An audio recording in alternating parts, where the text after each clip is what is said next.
समस्या इत्यादि मत बताओ, ये एक साधारण स्थिति है। एक से बात करी नहीं, दूसरे से नहीं करी, दूसरे को बुरा लग गया, सास बहू की नहीं पटी, बल्कि ऐसा ना हो तो ताज्जुब हो जाएगा, अनूठा है कुछ, ये कैसे हो गया? तुम्हारे घर में सास बहू की लड़ाई नहीं होती, ये कैसे हो गया? हमारे घर में आज तक बर्तन नहीं टूटे, ये कैसे हो गया? हो नहीं सकता।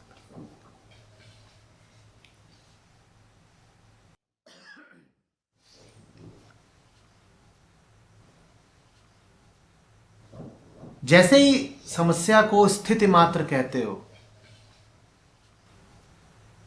वैसे ही बहुत सारी संभावनाएं खुल जाती हैं। देखो ना, तुमने कहा कि 2014 में अगर तुमने मुझे सुन लिया होता तो तुम शायद विवाह ना करते। तुम्हारा विवाह होना आवश्यक था ताकि तुम मुझे सुन सको।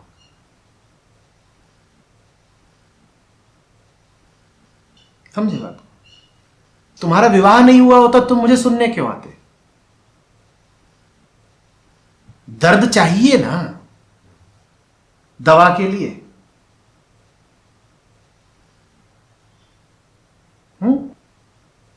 और विवाह से ज्यादा दर्दनाक कुछ होता नहीं।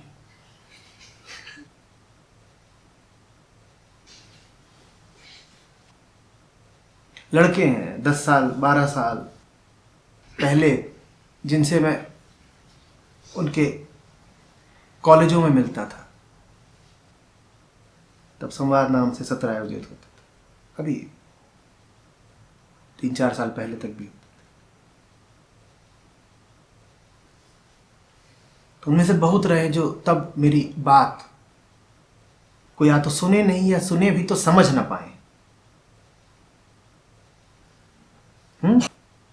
फिर उनकी नौकरियां लगी, फिर उनके विवाह हुए, फिर उनकी संतानें हुई। अब उन्हें सब समझ में आता है। अब उनमें से बहुत हैं जो लौट लौट के आते हैं, कहते अब समझ में आए। तब आप बोलते थे कि संसार दुख है, हम कहते थे कहां दुख है?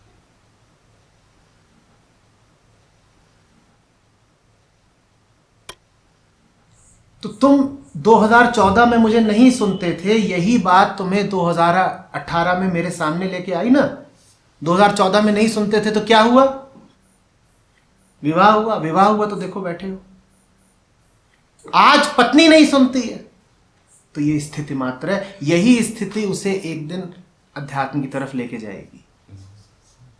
कुछ बुरा नहीं हो रहा है, जो हो रहा है बस ठीक है। नहीं सुनती है तभी तो सुनना पड़ेगा। जो सदा से सुनता आ रहा है उसे सुनने की क्या जरूरत? सुनने की जरूरत पड़ने ही किसको वाली है? जिसने आज तक सुना नहीं। तो वाई स्वयं तुम बस ये कर लो कि कहीं तुम ही वो कारण ना बन जाओ कि वो मेरे पास ना आ सके। कई बार हम बनना चाहते हैं पुल कि 2 किनारों को मिला दें, और बन जाते हैं कुछ बोल दो, कांटा, खाई, दीवाल, बाधा।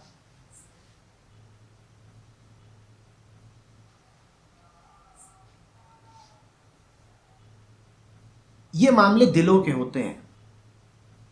इसमें सुझाव चल सकता है, इसमें प्रेमपूर्ण आग्रह चल सकता है, जबरदस्ती मत कर देना। उसके बाद वो अध्यात्म से इसीलिए विमुख हो जाएगी क्योंकि तुमने जबरदस्ती कर दी। जो मन आध्यात्मिक नहीं है वो मन अपरिपक्व है। अपरिपक्व माने उसमें बचपना है, बाल बुद्धि है। और बच्चे को तो तुमने उसके हित की बात भी अगर जबरदस्ती करा दी, अब वो लंबे समय के लिए रूठेगा। उसको ये नहीं समझ में आएगा कि तुमने उससे जो कराया वो उसके हित के लिए था। उसे बस एक बात याद रह जाएगी, मेरे साथ जबरदस्ती की गई। तो बहुत आग्रह मत करना।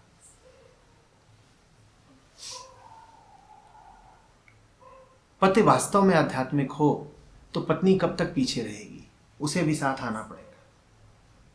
पत्नी वास्तव में आध्यात्मिक हो तो पति कब तक दूर रह जाएगा, उसे भी आध्यात्मिक होना पड़ेगा।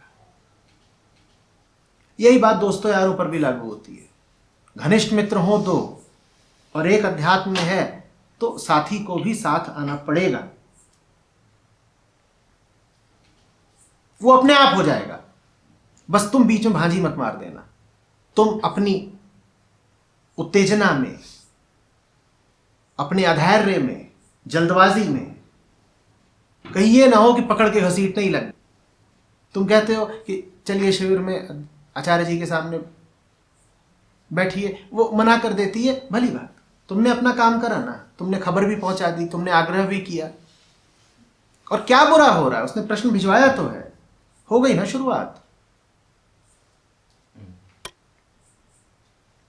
मैंने बहुत देखा है कि पतिदेव आकर आचार्य जी के सामने बैठते हैं और उन्होंने ही पत्नी को आचार्य जी का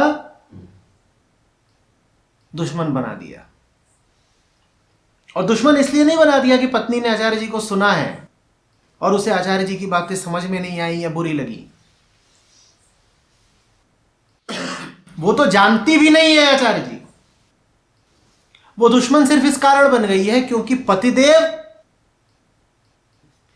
पहली बात तो जबरदस्ती करते हैं, दूसरी बात 5 साल से बैठ रहे हो आचार्य जी के सामने और हालत देखो अपनी।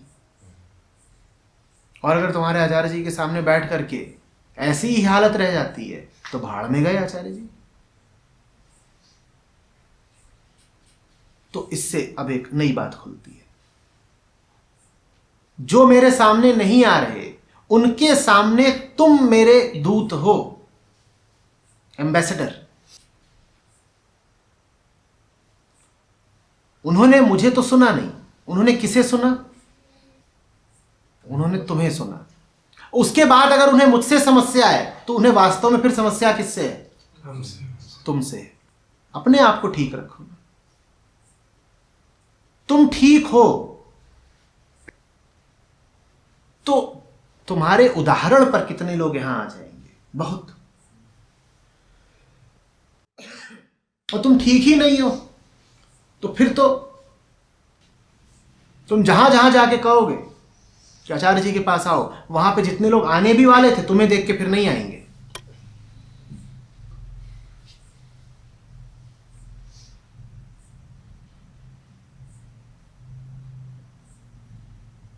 और भी पहलू हैं इस बात के।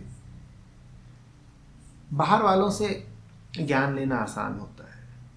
बाहर वालों से मेरा अर्थ है दूर के लोगों से, जो तुम्हारे निकट का हो। निकट से मेरा अर्थ आत्मीय निकटता नहीं है, दैहिक निकट। जिससे तुमने एक बार देह का रिश्ता बना लिया ना, उसको फिर तुम आत्मा की बात समझाओ तो वो सुनता नहीं आसानी से, क्योंकि तुम्हारे उसके रिश्ते का आधार ही क्या है? पति पत्नी का रिश्ता सुनने में बात चाहे जैसी लगे, है तो शारीरिक रिश्ता ही।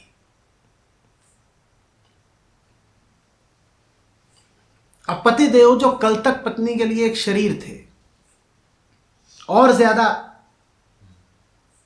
बेपर्दा करके कहूं तो एक लिंग मात्र थे,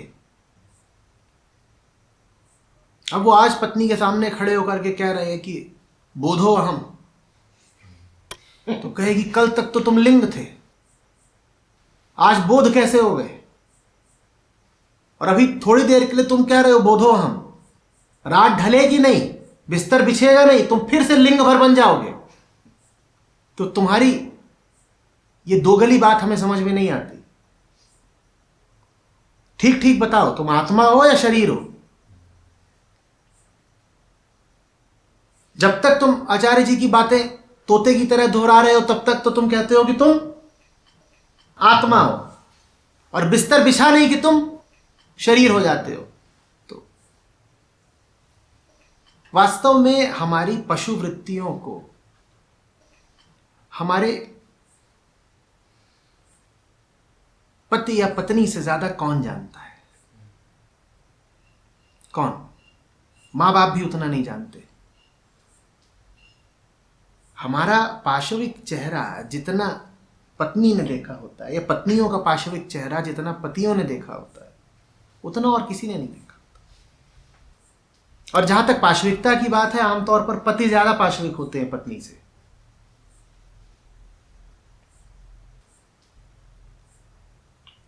उन्होंने तुम्हारा बिल्कुल विभत्स कुरूप चेहरा देखा है। तुम मांस खाने को आतुर हो, तुम शरीर फाड़ देने को तत्पर हो, तुम करीब करीब बलात्कार करने को तैयार हो, ये सब देखा है उन्होंने। और ऐसा होता है कि नहीं होता है? बोलो। पति और पत्नियों के बीच भी तो ये होता है ना। तो जिस पत्नी ने तुम्हारा ये हवसी चेहरा देखा हो, उस पत्नी के सामने फिर तुम निर्वाण षटकम गाओगे तो कहेगी किसको घास चरा रहे, हम नहीं जानते तुमको।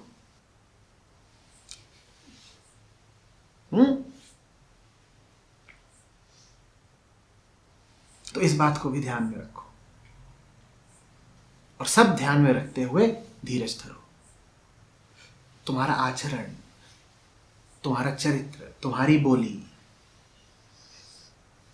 तुम्हारा धीरज, तुम्हारा प्रेम, ये गवाही देंगे कि अध्यात्म में दम है।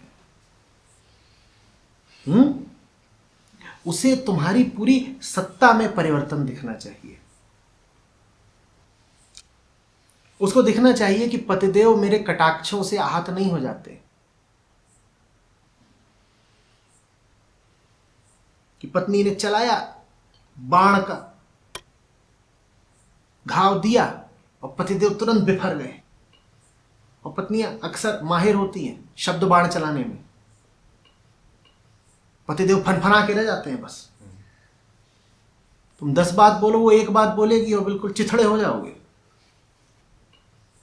ये क्या? और जहां उसने देखा तुम्हें चिथड़े होते, तहां वो समझ जाएगी कि इनका अध्यात्म 2 कौड़ी का है। क्योंकि आध्यात्मिक आदमी को आसानी से चोट नहीं लग सकती। उस पर तुम बाण चलाते रहो, वो शांत रहता है। आध्यात्मिक आदमी एक सीमा से ज्यादा कामातुर नहीं हो सकता। और यहां उसने देखा कि तुम काम के लिए उद्विग्न हो रहे हो और उसने मना कर दिया। ये काम स्त्रियां जानती हैं बखूबी, सरदर्द है, और तुम लगे घोड़े की तरह दुलत्ती चलाने, दरवाजा पटक रहे हैं, खाने से मना कर रहे हैं, गाली गलौज कर रहे हैं। तहां वो समझ जाएगी कि ठीक, बिल्कुल जान गए तुम्हारा अध्यात्म कितना है।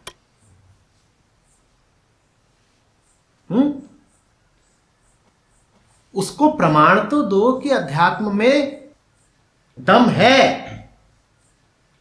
फिर वो खुद ही तुम्हारे पीछे पीछे आएगी।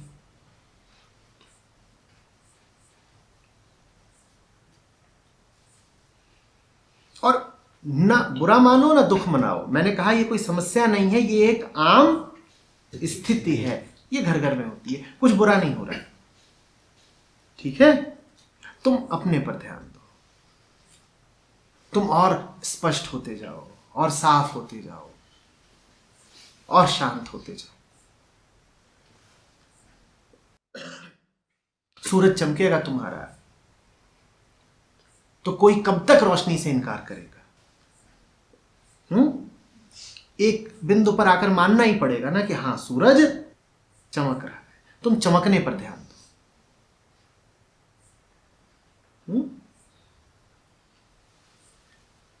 जो चीथे उड़ेंगे वो ये भी तो बताएंगे कि तुम भी भ्रम में ही हो।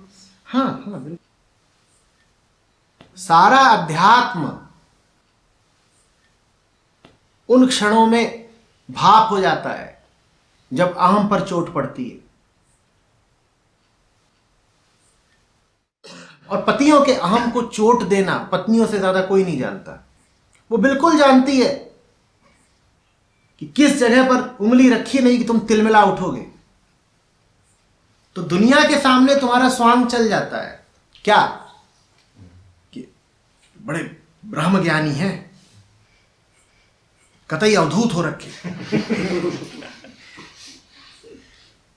पत्नी के सामने पड़े नहीं, क्यों कहती तुम घर तो आओ, तो अभी हम साफ किए देते हैं कि ब्रह्म कितने पानी में।